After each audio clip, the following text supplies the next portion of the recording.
శ్రీమతే రామానుజాయ నమః. ఈరోజు మంచి మాట.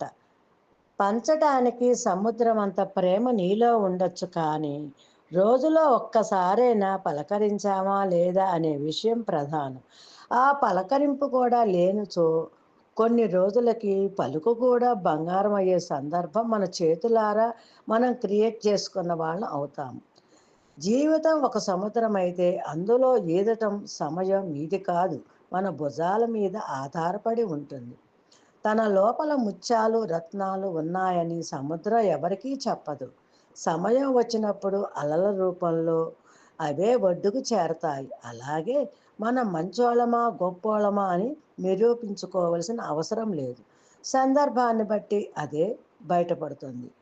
ఒకరిని బాధ పెట్టడం సముద్రం నీటిలో రాయిని వేసినంత సులువు, కానీ వారిని మామూలు స్థితికి తీసుకురావటం, నీటిలో నుంచి ఆ రాయిని తీసుకొచ్చేంత కష్టం. అందుకే ఎవరిని బాధ పెట్టకూడదు, వ్యంగ్యంగా మాట్లాడకూడదు, ఎవరితోనైనా ప్రేమగా వ్యవహరించాలి. జై శ్రీమన్నారాయణ. సర్వం శ్రీకృష్ణార్పణమస్తు.